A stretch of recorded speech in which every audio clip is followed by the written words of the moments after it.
নমস্কার, আপনারা দেখছেন দুর্নিবার বাংলা নিউজ, আর সঙ্গে আমি অনুষ্কা। আজ আমরা চলে এসেছি সেই পণ্ডিত স্বপন চৌধুরীর বাড়িতে, যিনি অজস্র পুরস্কার পেয়েছিলেন এবং তবলায় দর্শকদের মন জয় করে নিয়েছিলেন।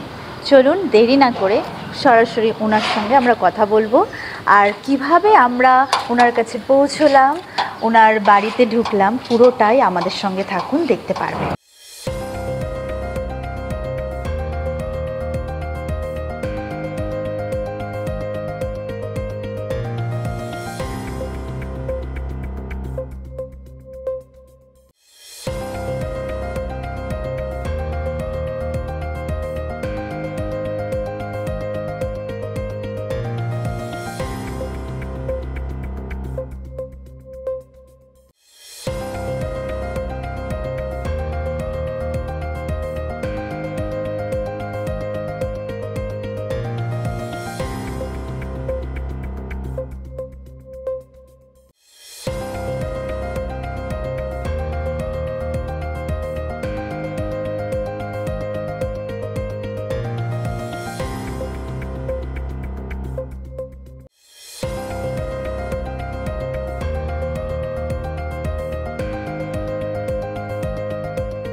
লখনৌ ঘরানার আরেক নাম পূরব ঘরানা।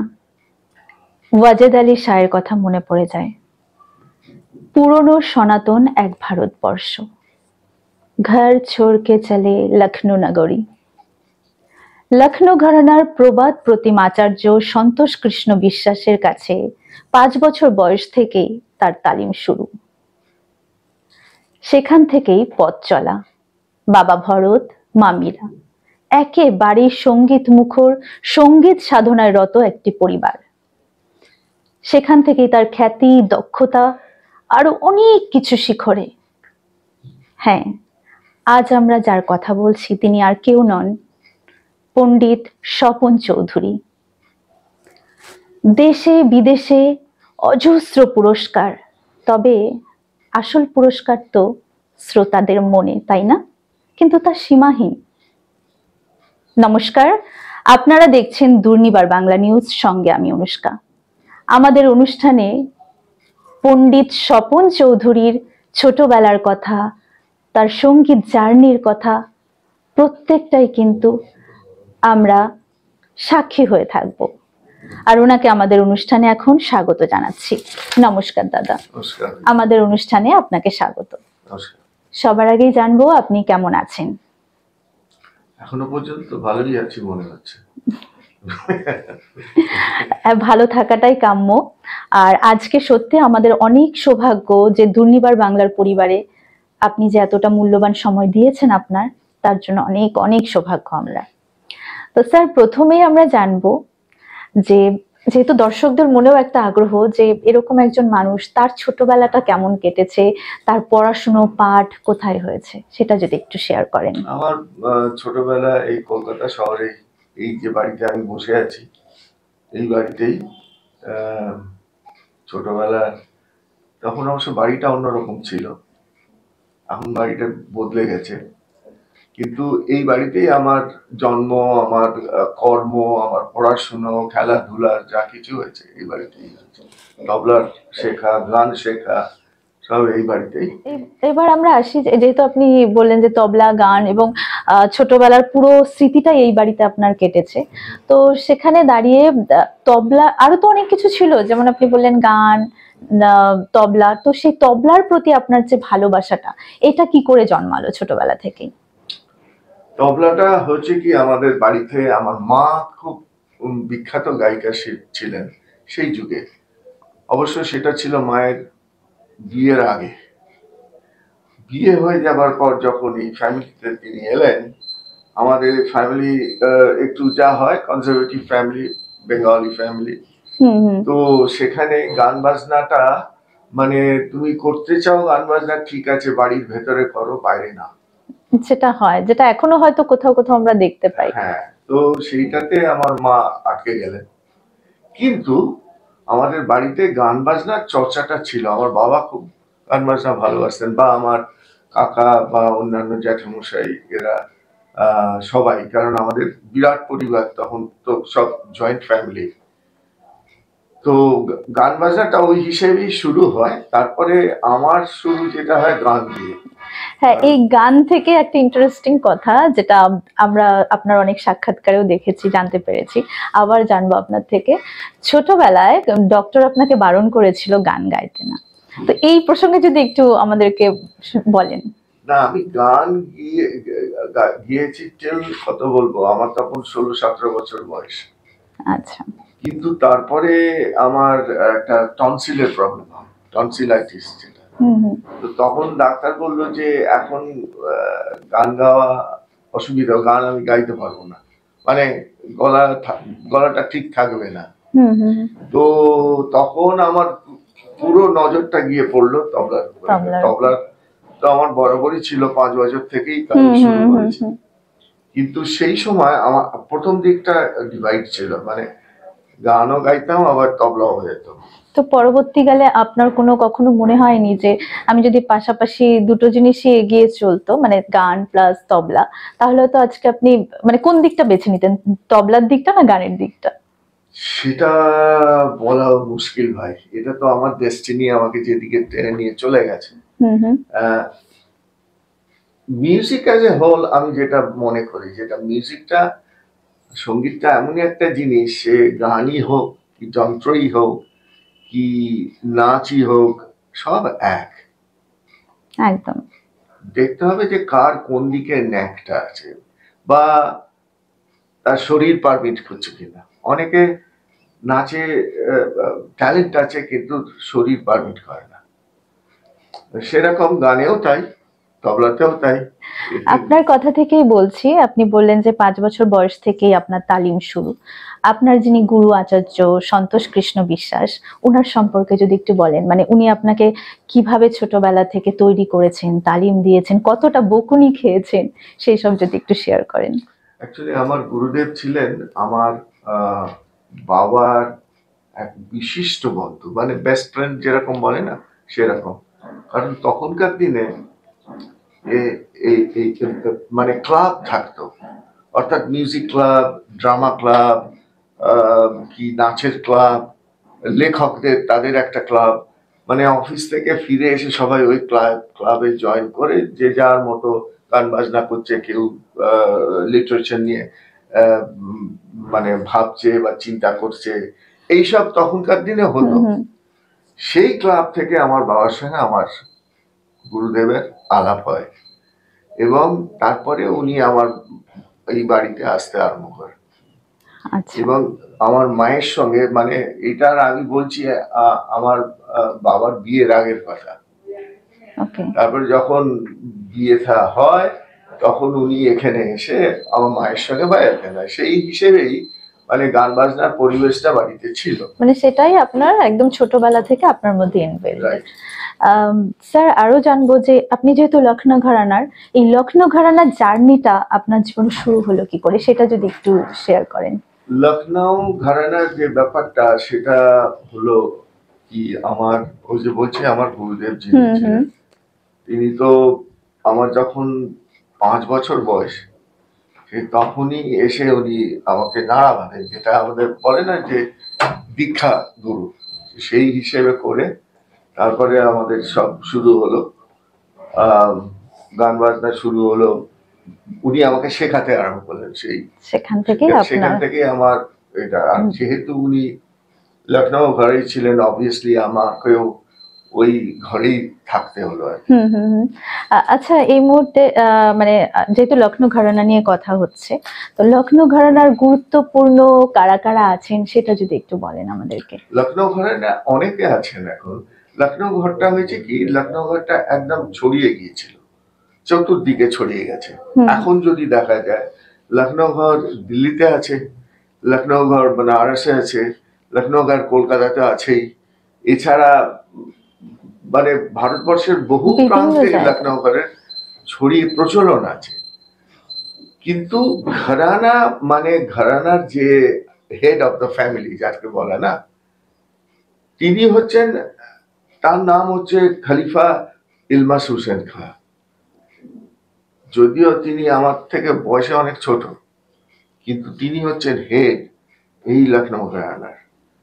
তো যেহেতু তিনি হেড, তো যারা যারা এই লখনৌ ঘরের আমরা আছি, তারা কিন্তু ওনার আন্ডারে। আমরা আরো শুনি স্যার যে লখনৌর যিনি প্রথম নবাব ছিলেন তার দরবারে একজন তবলিয়া ছিলেন বাবু খাঁ। ব্রিটিশরা সেই নবাবকে মেটিয়াবুরুজে পাঠিয়ে দেন সেই সময়। তখন তার সঙ্গে বাবু খাঁও কিন্তু কলকাতায় চলে আসেন। পরবর্তীকালে জানা যায় যে নবাব মারা যাওয়ার পর বাবু খাঁর হাত ধরেই লখনৌ ঘরানার প্রচার কলকাতায়। এটা নিয়ে আপনি কি বলবেন? এটা একটা কন্ট্রোভার্সিয়াল।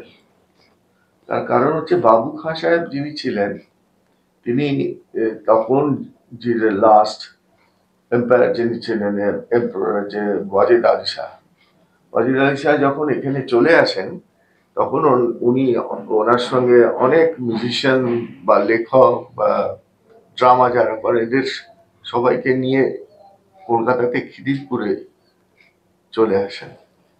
তার সঙ্গে বাবু খাঁ এসেছিলেন সেটা ঠিক, কিন্তু বাবু খাঁর যেটা আমরা জানতে পারি, উনি ছিলেন আমাদের যে খলিফা ছিলেন, অর্থাৎ আবিদ হোসেন খাঁ সাহেব, ওনার যে বাবা ছিলেন, তার মানে উনি মেয়ের বংশে থেকে আসছেন। আচ্ছা। তো ছেলের বংশ না, ওটা মেয়ে, কিন্তু মেয়ের তো পরে বিয়ে হয়ে যায়। সুতরাং ওটা একটা আলাদা ব্রাঞ্চ হলো, কিন্তু উনি ছিলেন লখনৌ, কিন্তু আলাদা ব্রাঞ্চ। আর যে সময় এটা বলা হচ্ছে যে বাবু খাঁ সাহেব লখনৌয়ের প্রবর্তন করেন এখানে কলকাতায়, সেই সময় তো আবিদ হোসেন খাঁ সাহেবও ছিলেন। এই প্রসঙ্গ ধরে যেহেতু লখনৌ ঘরানা নিয়ে কথা হচ্ছে, ওনার কথা না বললেই না হয়। পণ্ডিত হীরেন্দ্র কুমার গাঙ্গুলি, তিনিও একজন নামকরা তবলিয়া ছিলেন। তো আপনার কি মনে হয় উনি আপনাদের পূর্বজ ছিলেন, মানে লখনৌ ঘরানার? অ্যাকচুয়ালি ওনার শর্ট নাম ছিল হিরুবাবু। তো হিরুবাবু ছিলেন আমার দাদা গুরু, মানে আমার গুরুদেবের গুরু। আর হিরুবাবু এই আবিদ হোসেন খাঁ সাহেবের কাছে শিক্ষা আরম্ভ করেন যখন ওনার 10 বছর বয়স। আর 16 বছর উনি আবিদ হোসেন খাঁ সাহেবের কাছে শিক্ষা লাভ করেন। তারপরে তো আবিদ হোসেন খাঁ সাহেব মারা যান 1936 সালে। তো উনি অ্যাকচুয়ালি এই যে কলকাতায় আমরা যে লখনৌ ঘরের এর প্রচারটা বাবু খাঁ সাহেব ছিলেন, কিন্তু হিরুবাবু দ্বারাও অনেক প্রচার হয়েছে, কারণ ওনার অনেক ছাত্ররা ওখান থেকে ওনার কাছ থেকে শিখেছেন, যেমন আমার গুরুদেব ওনার কাছ থেকে শিখেছেন। এরকম ওনার আরো অনেক ছাত্র ছিলেন যাদের কাছ থেকে। এই লখনৌ ঘরানার প্রসঙ্গ নিয়েই আসছি। আপনি তো অনেক লেজেন্ডারিদের সঙ্গে কাজ করেছেন, যেমন পণ্ডিত রবি শঙ্কর, ওস্তাদ আলী আকবর খান, পণ্ডিত ভীমসেন যোশী, পণ্ডিত যশরাজ। তো এই প্রসঙ্গ ধরেই আসি। ওস্তাদ আলী আকবর খান তার বিদেশের college Ali Akbar college of মিউজিকে আপনাকে ডেকে পাঠিয়েছিলেন। তো এটা মানে আমাদের সকলের খুব জানার ইচ্ছে, যার সঙ্গে আপনার এত ভালো একটা সম্পর্ক ছিল এবং আপনি তার সঙ্গে প্রথম কলকাতায় কিন্তু বাজালেন। তো সেই জায়গা থেকে এই প্রপোজালটা আপনি নাকচ করলেন কেন? নাকচ করার কারণ অন্য কিছু না, যখন আমি ডিসাইড করলাম কি মিউজিকটাই হবে আমার প্রফেশন, তার আগে তো আমি কোনোদিন ভাবিনি। আমাদের এই ফ্যামিলিতে কেউ মিউজিশিয়ান ছিল না সেই সময়। তো যখন আমি মানে ওটাই ডিসাইড করলাম কি মিউজিকই আমার প্রফেশন হবে, তখন একটা প্রফেশনাল মিউজিশিয়ান হতে গেলে তাকে এস্টাবলিশ করতে হয় নিজেকে। আচ্ছা, আপনি সেই জায়গা থেকে হ্যাঁ, আপনি সেটা কারণ আমি চেয়েছিলাম আগে আমি আমার দেশে নিজেকে এস্টাবলিশ করব, প্রতিষ্ঠা করব। যখন আমার নাম হবে তখন আমি ভাববো বাইরে যাব কি যাব না। আমার কোনো ইন্টারেস্ট ছিল না বাইরে যাব। তো যার জন্যে আমি ওনাকে শুধু একবার নয়, 3বার নাকচ করেছি। হ্যাঁ। হুম। প্রথমবার ছিল 73, পরের বার হলো 76, আর তারপরে হয়েছে 1978। তো এটা নিয়ে কখনো আপনাদের সম্পর্কে কোনো চড়াই উতরাই হয়নি? আলী মানে আকবর খান সাহেব আমার পিতৃসম ছিলেন। ওনার সঙ্গে আমার সম্পর্ক ছিল বাবা ছেলে যে সম্পর্কটা, সেইটা। উনি কখনো আমাকে এটা বলেননি না তোমাকে এটা করতেই হবে, কখনো না। আমাকে বললেন দেখো, ভাবো, ভেবে দেখো। এরকম। তো যখন আপনি পরপর 3বার নাকচ করলেন, তারপরেও সেই সম্পর্কটা সুসম্পর্ক বজায় ছিল, সেভাবে কখনো? এবং সেই সম্পর্কটা আরো যখন আমি হ্যাঁ করলাম, সেটা হচ্ছে আবার 1980 সালের একটা অমরাবতী বলে একটা জায়গা আছে নাগপুরের কাছে। ওইখানে একটা কনফারেন্সে আমার ওনার সঙ্গে বাজনা ছিল। তো বাজনার পরে তখন হোটেলে এসে আমাকে বললেন যে তুমি তো এখন নিজেকে বেশ ভালোই প্রতিষ্ঠা করে ফেলেছো, চতুর্দিকে তোমার নাম, তুমি তো বাজাচ্ছ সব, তাহলে এবারে চলো। তখন আর আমি মানে না করতে পারিনি, কিন্তু এটাও ঠিক আমার ভেতর থেকে কোনো ইচ্ছে ছিল না। তো আমি বলেছিলাম ঠিক আছে আমি যাবো, সামার টাইমে যাব, গরমের সময়। গরমের সময় এখানে কিছু হয় না, গরমের সময় ওখানে ভালো টাইম, ক্যালিফোর্নিয়া। ঠিক আছে, গরমের সময় যাও, 2 মাসের জন্য যাব। আচ্ছা, তারপর গিয়েছিলেন? তারপরে হ্যাঁ, সে তো উনি বললেন 2 মাস তো হবে না, তোমাকে 2টো সেশন থাকতে হবে, অর্থাৎ অ্যাটলিস্ট 4 মাস থেকে 6 মাসের মতো। তো মানে এই প্রসঙ্গ ধরেই আসি, আপনি তো দেশে প্লাস বিদেশে দু জায়গাতেই সমানভাবে কাজ চালিয়ে গেছেন এবং এখনো করছেন, এবং অজস্র পুরস্কার পেয়েছেন। আমরা জানি যে 1996 সালে ভারত সঙ্গীত নাটক একাডেমির তরফ থেকে আপনি পুরস্কার পেয়েছেন। 2019 সালেও আপনি পেয়েছেন ভারতের সর্বোচ্চ সম্মান পুরস্কার পদ্মশ্রী।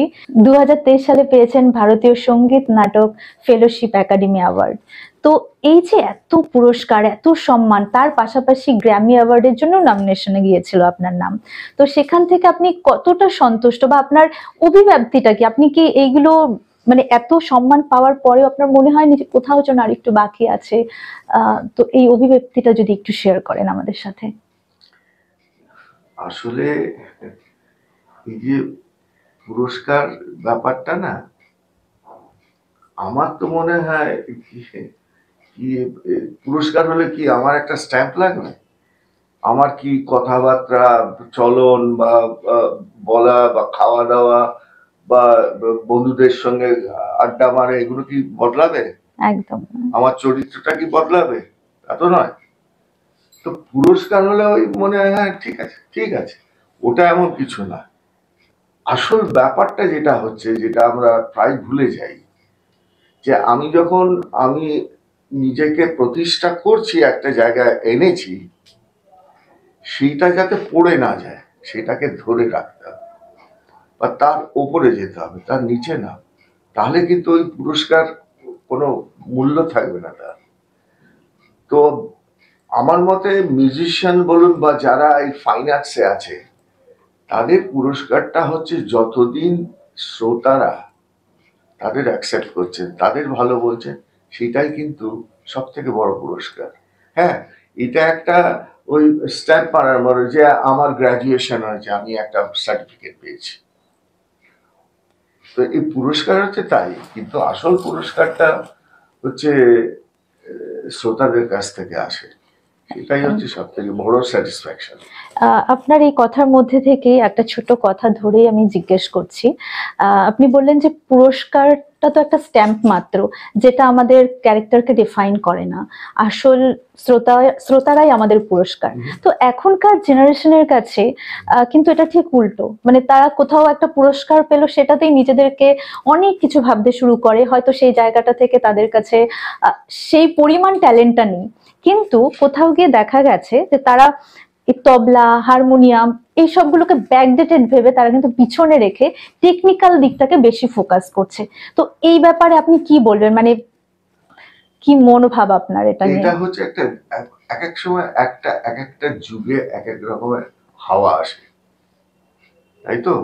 আমাদের সময় যে যুগটা ছিল তার হাওয়াটা অন্য ছিল, আমাদের পরের যে যুগটা ছিল সেটা অন্য, এখন যে যুগটা চলেছে এর হাওয়া অন্যরকম, এরপরে আসবে হয়তো আর একটা অন্যরকম। এটা তো স্বাভাবিক, চেঞ্জ হয়। তো এখনকার যে হাওয়াটা সেটা হচ্ছে মিডিয়া বেস্ট, অর্থাৎ আমাকে মিডিয়া কিভাবে দেখছে, মিডিয়াকে সন্তুষ্ট করার জন্য আমাকে কি করতে হবে, বা আমি রেয়াজ করছি, আমি ফেসবুকে দিয়ে দিলাম আমি রেয়াজ করছি, এটাতে কি হচ্ছে না আমার পপুলারিটি বাড়ছে। কিন্তু আসল ব্যাপারটা হচ্ছে যে পপুলারিটি ওইভাবে বাড়ে না, পপুলারিটিটা বাড়ে নিজেকে প্রুফ করতে হয়। কারণ এগুলোতে হ্যাঁ লোকে দেখছে ঠিকই, কিন্তু সেই লোকেরাই আবার যখন আমাদের গান বাজনা শুনবে তারা তো জাজ করবে। সুতরাং পপুলারিটিটা ওইভাবে হয় না, নিজেকে প্রতিষ্ঠা করে করতে হয়, তাহলে প্রুভ করতে হবে নিজেকে। তাহলে নতুন জেনারেশনের কাছে মানে আপনার কি মতামত থাকবে যে এই দিকটাতে যাতে তারা বেশি নজর দেয়, যে নিজেদেরকে প্রমাণ করার জন্য সেই প্ল্যাটফর্মটা যদি আমি বলবো যে যে নিজেকে, প্রথম কথা নিজেকে মাথাটাকে ঠিক রাখতে হয়, 1 নম্বর। 2 নম্বর হচ্ছে নম্রতাটা খুব বড় জিনিস এই সঙ্গীতের উপরে। অর্থাৎ সঙ্গীতটাকে নিয়ে যদি আমি থাকতে চাই তাহলে সঙ্গীতটাকে প্রথম কথা ভালোবাসতে হবে। হ্যাঁ আজকে আমার শো আছে সেই জন্য আমি একটু বাজিয়ে নিচ্ছি, নাহলে মানে পরীক্ষার আগে যেটা হয় সেটা করলে কিন্তু সঙ্গীতটা আসে না।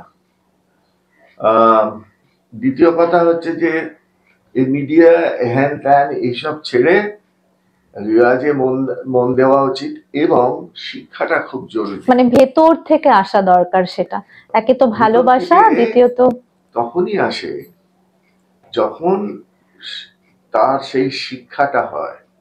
শিক্ষাটা হলে হয় কি, সেটা একটা মানে কি বলবো খাবারের মতো কাজ করে, ওটা মনটাকে চাঙ্গা করে তোলে, তখন সে মানে জিনিসটাকে অন্যভাবে দেখতে আরম্ভ করে। সেই জিনিসটা, সেই জন্য এই শিক্ষার প্রয়োজন খুব বেশি। আর একটা জিনিস যেটা আমি বলবো এখনকার দিনে, যেটা আমি দেখছি যে অলমোস্ট প্রতি মাসে গুরু চেঞ্জ। এইটা না করে গুরুকে ট্রাস্ট করা, গুরুকে ভক্তি করা, বা গুরুর উপর বিশ্বাস রাখা, যেটা এখন একদমই মানে বিলুপ্ত হয়ে গেছে। এইটা কিন্তু খুব জরুরি।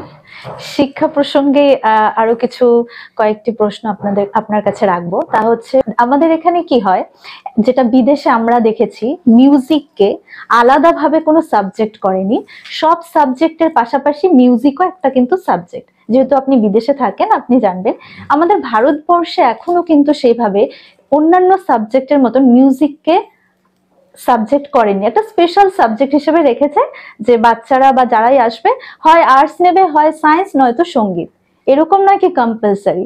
তো সেটাই স্যার জানার যে বিদেশের ওয়েস্টার্ন কালচার আমাদের এখানকার কালচারটাকে কতটা অ্যাকসেপ্ট করেছে, বা এখানে কি সেরকম ভাবে মিউজিককে কি মানে আলাদা করে না ভেবে কম্পালসারি একটা সাবজেক্ট করা যায়? মিউজিকের ভেতরে মিউজিকের সঙ্গে কম্পেয়ার করা যায় এমন কোনো সাবজেক্ট নেই যেটা মিউজিকের সঙ্গে কম্পেয়ার করা যায়।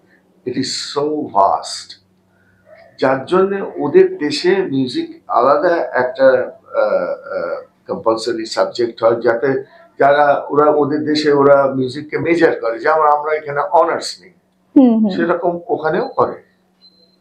দ্বিতীয় কথা হচ্ছে যে ওখানকার ছেলেমেয়েরা আমাদের যে কালচার, আমাদের যে সংস্কৃতি এই দেশের, এটা সারা পৃথিবীর মধ্যে কিন্তু আমার মতে দি বেস্ট।